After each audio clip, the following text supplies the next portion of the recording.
Hey, what's up guys? Dustin here with Rocky Mountain ATVMC. Today I'll be showing you how to rebuild the top end on a KTM 85SX.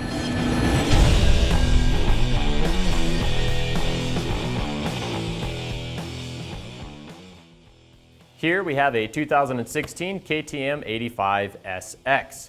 Now it's a great bike whether you're out racing or just out having fun on the weekends.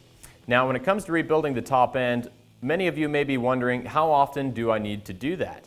Now that will all depend on the bike and how you're using it. Now the service manual for this bike recommends that you do so every 10 hours or every 20 hours or every 40 hours, and again that is dependent upon the usage, so be sure to refer to your service manual for those specific details.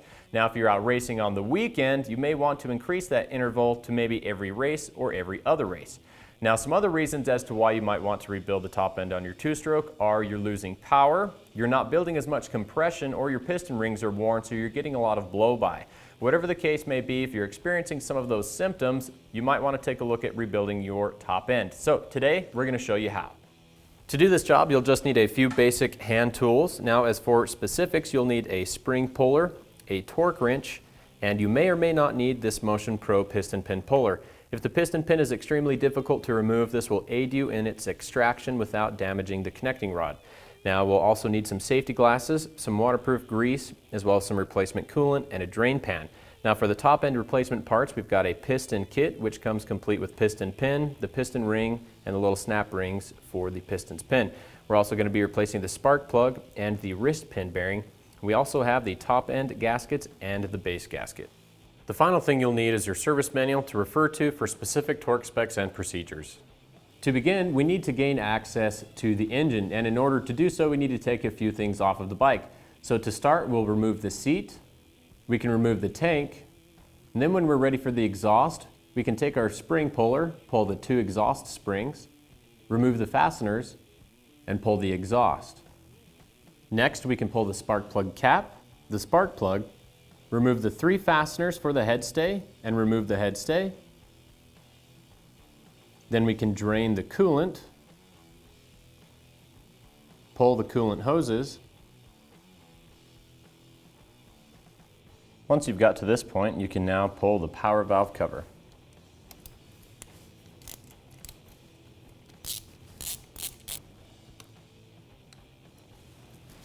Now we can disconnect the power valve rod. For the next step, we can remove the cylinder head by loosening the fasteners in a crisscross pattern.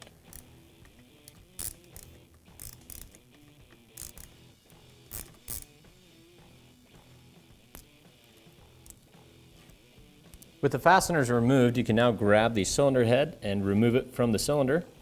Now when you pull this off, be mindful you have center locating pins here. Just make sure that you pull these along with the cylinder head.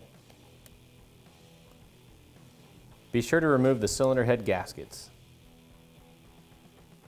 Next, we can remove the four nuts that secure the cylinder to the case. Remove them in a crisscross-like pattern.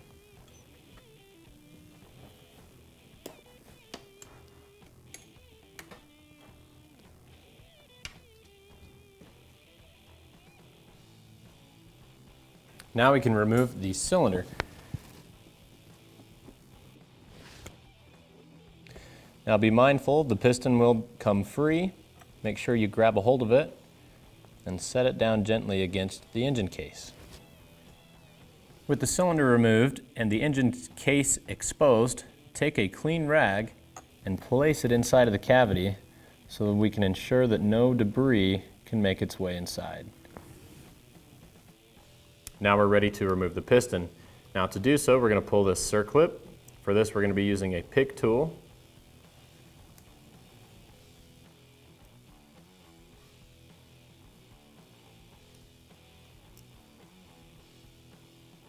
Next, we can remove the piston pin.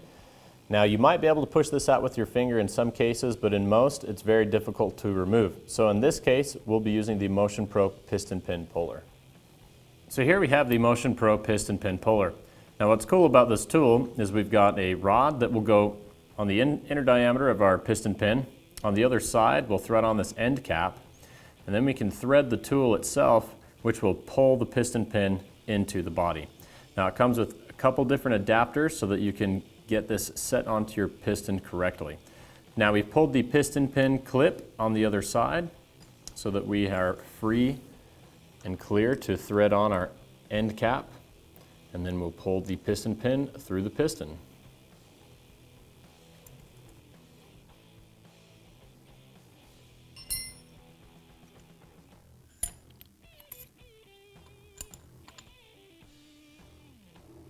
Now we can remove the piston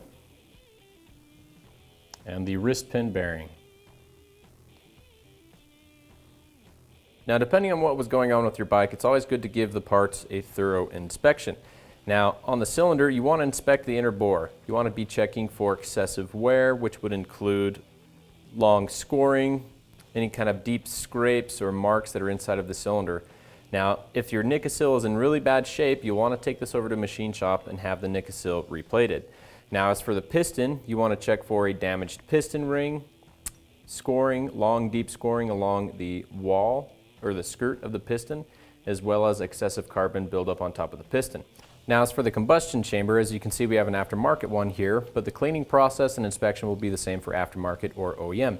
Look for excessive carbon deposits. If that's the case, scrub it with some Scotch-Brite, get it nice and clean. And while it's clean, take a look to see if it has any deep dents or deformations. If that's the case, you will want to replace your cylinder head. Now onto our replacement piston. Here we've got a piston kit from Vertex, which will come complete with the piston, the wrist pin, the piston ring, 2 circlips. Now we've chosen Pro X for the replacement wrist pin bearing. Now for the piston, there's a few things I need to point out.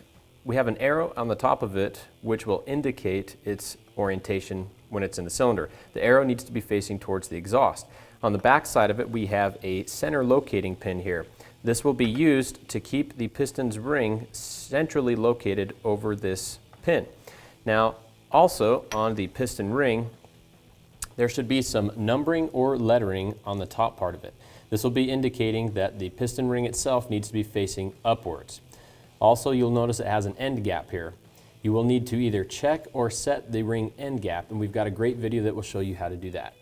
Now, before we take this over to the bike and get it installed, we're going to do some prepping on the piston. So to do that, we're going to take the piston ring and install it onto the piston. Now, our center locating pin is on the back. Our piston ring is facing upright. So we're just going to take and get this started like so.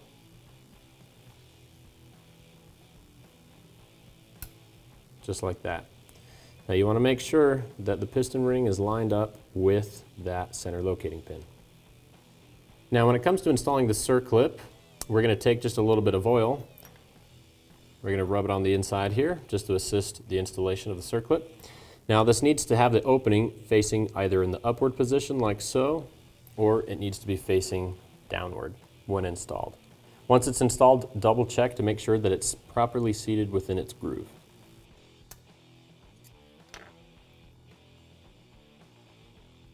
With our piston ready for installation, go through the remaining parts and clean them and get them ready for installation. Clean the gasket mating surfaces of your cylinder and your crankcase, as well as scrub clean the combustion chamber on your cylinder head. Once these components have been serviced, they are ready for installation. To begin installation, we'll first start by lubricating the wrist pin bearing with engine oil. Once it's thoroughly been lubricated, we can take and install this into the connecting rod. Next, we can take the piston's wrist pin and thoroughly lubricate it with engine oil. Once that's been lubricated, we can take our piston and get it ready for installation. Keep in mind that the arrow on the piston needs to be facing forward towards the exhaust. We'll place this over the connecting rod, line it up with the wrist pin bearing, take our wrist pin, slide it into place in the journal. Make sure that it's fully seated on the other side. Then we can take our circlip and get it installed. When installing the circlip, again, just make sure to have this opening in the gap here facing upwards or downwards.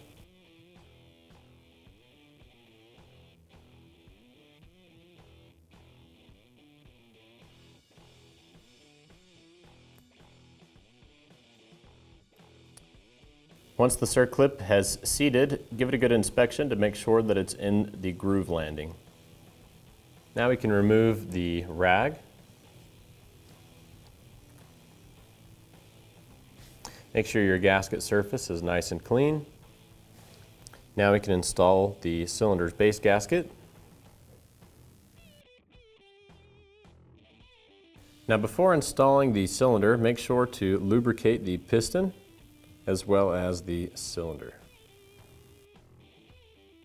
Now we're ready to install the cylinder. Now some things to watch out for are the piston ring. Make sure that the end gap is centered over the rear of the piston center locating pin. Squeeze the piston ring with your fingers and gently begin to install the cylinder onto the piston.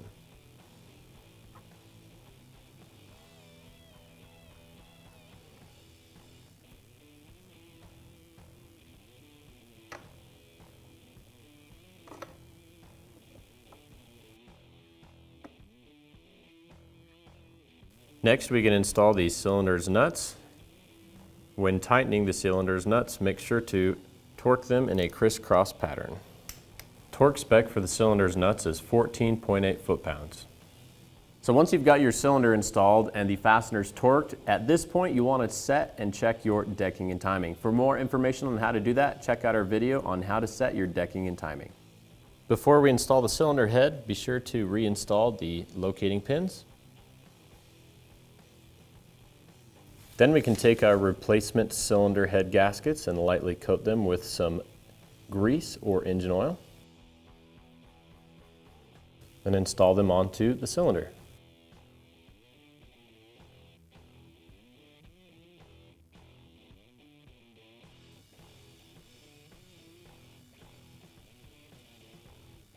Next, we can install the cylinder head.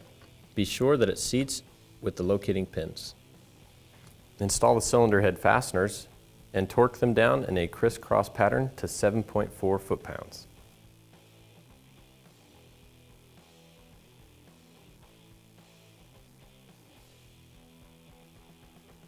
Next, install the spark plug and torque to 14.8 foot-pounds. Next, we can reconnect the ball socket on the power valve. Now, as you can see, we have not replaced our gasket. This is still in good shape, but if yours is in not so good of shape, you will want to replace this. Then we can reinstall the power valve cover,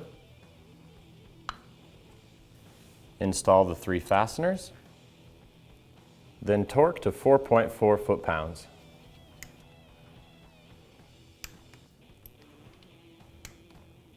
Alright, so once you've gotten to this point, the next step would be to install your head stay and torque the fasteners to 24.3 foot-pounds. Once you get that taken care of, you can reinstall your spark plug cap, your coolant lines, then you can install the gas tank and seat. Don't forget the exhaust and both of those exhaust springs. Once she's all together, top her off with some coolant and she's ready to ride. Now, if you have any questions or concerns as to what we've done here today, feel free to leave a comment in the section below. And don't forget to check out our website at RockyMountainATVMC.com where you can find all the rebuild parts that you'll need for your 2-strokes top end. All right, guys, that's it for me. I'm Dustin with Rocky Mountain. Thanks for watching and keep turning those wrenches.